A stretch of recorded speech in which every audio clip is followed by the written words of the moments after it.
Hey guys, it's Simon. It's been a while since I last posted on here. Really sorry about that. I actually went on a camping trip and took a little break. I think breaks are really good, especially nowadays.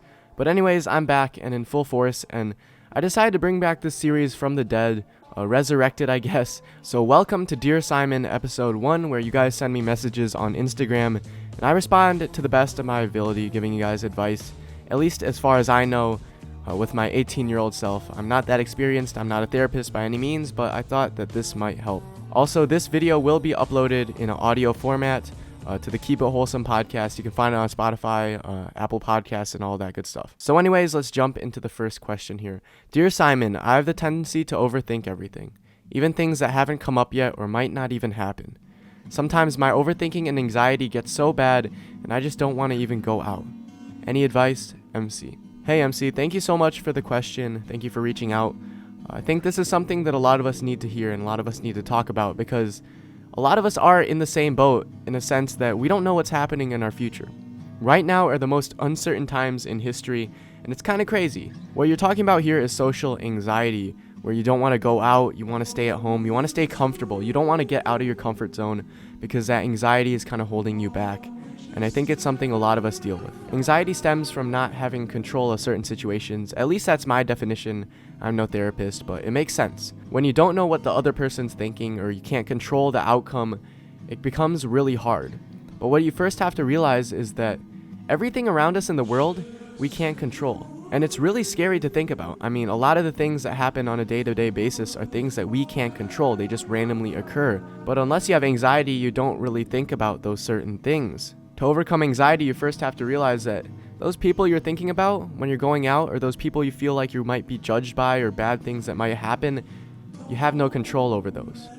You have zero control over those situations, and it sucks, but that is the truth of it. I used to struggle with this myself, and probably not at that high of a level, but I used to want to stay at home. I used to be comfortable sitting on my desk, on my computer, editing videos, or just staying at home all day, and it was really hard to go out. It was really hard to branch out. My first 2 years of high school weren't the greatest, where I didn't meet as many people as I should have, and I still regret that. Even though I was running like an online business at the time, I was spending a lot of time on my first YouTube channel, I still felt pretty lonely, but I did feel comfortable being at home. Like, sitting on the computer, editing a video for 8 hours a day, I would do that. It was totally normal for me to do that, and it was, looking back on it, I was so weird, right? I mean, I'm grateful that I had that type of work ethic, because a lot of the stuff that I learned then, I use now. But thinking about it, I was a loser, man. I was a loser. People would ask me to hang out. I even had friends that would ask me to hang out, and I just would say I don't want to. I'd avoid it, and I don't know, maybe I was just weird, but I think that was part of the social anxiety part of it. I was comfortable sitting at my desk. I wasn't comfortable going out there, meeting new people, and hanging out with my friends. And it wasn't until the last 2 years of high school that I really got into hanging out with my friends more, and got out more, and didn't just sit at home watching Netflix and that stuff. And I think that is a really hard barrier to overcome. But the biggest thing that happened for me was I stopped caring about what other people were thinking about. And I think in a sense, as I began to grow in this mindset, the anxiety started to go away, because I realized that what other people say doesn't matter at all. It literally does not matter. I don't care if they're judging me for doing this. I made music in high school, and that's kind of putting yourself out there to get made fun of a lot. And I'm sure a lot of people made fun of me behind my back, but I didn't care. And let me tell you, that mindset of not caring, not giving a crap about what other people think, is so liberating. It makes you feel so free, because you can pursue whatever you want. You can make videos online. You can make songs. You can make music, and you won't care what other people think. You can make art and finally be yourself without really caring about what other people think. If you start to go into the hole of overthinking about what other people think or what's gonna happen, kind of trace that thought process back. And most of the time you'll realize that that thought originated from your own head. It actually didn't originate from facts or the truth in the world. At the end of the day, you have no control or very little control of the world around us, but you can control how you react to situations.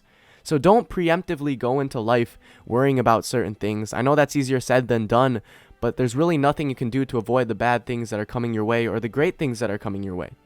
The only thing you can control is how you react. So spend a lot less energy worrying about before a thing happens, and spend more time and energy on how you react to those things, and that kind of defines you as a person. Sorry about that little rant right there, but MC, I would recommend forcing yourself out of your comfort zone. I know it's going to be hard. I know there's a lot of anxiety associated with that, but go out with new people. try talking to new people, extend new branches to other people. I think one of the biggest things that helped me throughout my high school career was just saying hi to people. I think this is extremely underrated, but if you walk through the halls, and I know school this year might be online or different, but if you walk down the street, let's say, and you just start saying hi to strangers. I know that sounds weird, but most strangers are really nice people, and if you just say hi to a bunch of people, you feel confident because you're having social interactions, you're getting outside your comfort zone. So just go down the street, say hi, good morning, good afternoon. And slowly you're building up that confidence, and it gets you in the state where you can talk to anyone you want, and you realize that you don't care what other people think about you. If you choke or stutter talking to a random stranger, you're never going to see them for the rest of your life, so it's fine. But if you just say hi to as many people as possible, if you go out on the street today and say hi to 100 people, I guarantee you'll feel a lot better about yourself. It's weird. It's this like social interaction, like snowball effect, but it does work. Throughout high school, I would start saying hi to people that, I didn't know that well, but I did know. And I slowly became better and better friends with them. And I began to be able to reach out to different people and talk to people and be more natural in conversation, which is pretty much the end goal for anyone. It took me a while. It was really hard, but I think just saying hi could also be a really good way of getting out there and defeating your anxiety. But overall, you're doing great. You still got a lot of time left. There's still a lot more people you're going to meet. The best thing for you to do is get outside of your comfort zone, definitely. Okay, sorry for rambling on so much, but moving on to the second question. Dear Simon, I don't know if the person I want to be is truly who I am. I'm trying to find myself. To be honest, this is something I've struggled with in the past, which is finding myself and figuring out who I want to be. Going into college, I have this opportunity to change who I am. It's scary, it's crazy to think about, but these people have never known me for my whole life, so I can act different and take on this personality. But it's important to realize that if you try to put on a facade, it's never going to work out. You can only put on a face for so long, I think, and that's what scares me sometimes, because sometimes I'm making videos and I'm like, am I really a good person? Am I really trying to help these people? And I second guess myself, and it's really hard because I don't really know who I am. But I do know what feels natural to me and what I want to strive towards. I think in order to find yourself, you have to experiment with a lot of different things, of the clothes you wear even, or the conversations you have, or just things that are interesting to you. Try a lot of new things and find things that are interesting to you. Most people that follow me are probably younger than 20, which means you have a lot of time. You have a lot of time. You guys are probably just starting high school or in high school. You have a lot of time to find yourself and try new things and meet new people. I don't think you really need to find yourself until you're ready to find yourself, if that makes sense. I think if it truly is who you are, you will find that, and you will find that personality, and you will fit that mold, but just don't stress it. Really go about your day-to-day life and do things that make you happy, and find new experiences and new hobbies and new people to hang around that make you happy, and eventually you'll kind of become this unique individual person, and you're already this unique and amazing person. Don't think you have to be someone else to truly be yourself. Instead, look in towards yourself and do what makes you happy, and before you know it, you'll feel comfortable in your own skin in being yourself and having your own personality, and I think that's really powerful. And last but not least, we got a message from Ben who says, Dear Simon, I want to start living my life to the fullest, but I don't know where to start. And Ben, I would say that you have a lot of life left, but seeing that you want to live your life to the fullest and you're already self-aware about that and how you spend your time is really impressive.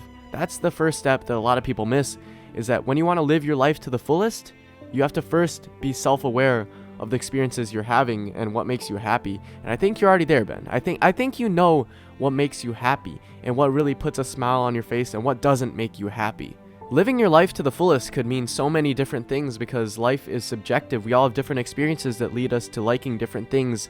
So maybe living life to the fullest is waking up for the sunrise and going for a run and then working out. Or maybe living life to the fullest is just waking up at 12 p.m. and playing some Xbox and playing some games and doing what makes you happy and doing what's fulfilling to you. I'm going to assume that by living life to the fullest, you're meaning like experience great memories with your friends and traveling. Because when I first asked you guys what your life goals are, an overwhelming amount of people said to travel the world, to experience life with friends, to have those late night conversations with friends and those late night road trips. And I will admit, this is what I want for my life too. This is the end goal that we're all kind of striving towards. But I want you to understand that nothing is really stopping you from experiencing that now. That maybe instead of looking towards, Washington and Oregon and the mountains, or California, which is what I catch myself doing a lot. I tell my friends that I want to end up living in Oregon or Washington after I graduate college and living out there and experiencing the trails and the wilderness, going camping. That's what I want to do. But recently I went camping in my home state of Michigan, and it was beautiful. It was all I ever wanted, and it made me realize that there are a lot of beautiful things that you can experience without even traveling. I bet you can find some amazing secret spots or places within like an hour of your home. And maybe you can't drive yet, but maybe you could carpool with your friends and just go out to the middle of the woods or go out to a trail and just experience life. There are a lot of national forests and national wildlife preserves out there that you can probably find. And maybe that's not even what you're going for. Maybe you want to find abandoned railways and, that kind of stuff. And, there's a lot of places around us that we overlook. And that's what I learned from camping up north in Michigan. So Ben, I know you're looking for me to give you an answer on how to live your life to the fullest. But that can look like a lot of different things. And I think you know what makes you happy. If you're asking this question, you have that intention to live your life to the fullest and make new friends and not care what other people think and go on adventures, then do it. You don't need me to tell you exactly what to do because it's totally unique to you, and that's what makes it so special. So I think deep inside you truly know what is going to make you happy and what is going to make you live your life to the fullest and spend the rest of your time doing what you love. I genuinely think you know what it takes, man, because deep inside we all know what we want.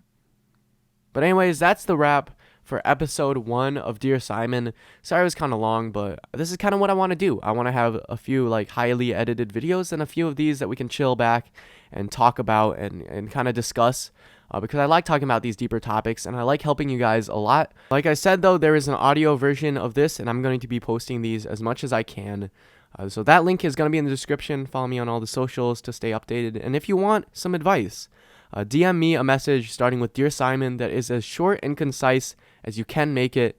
I've had a couple really long ones that are really hard to fit into videos, but I'll do my best. But just try to keep it concise.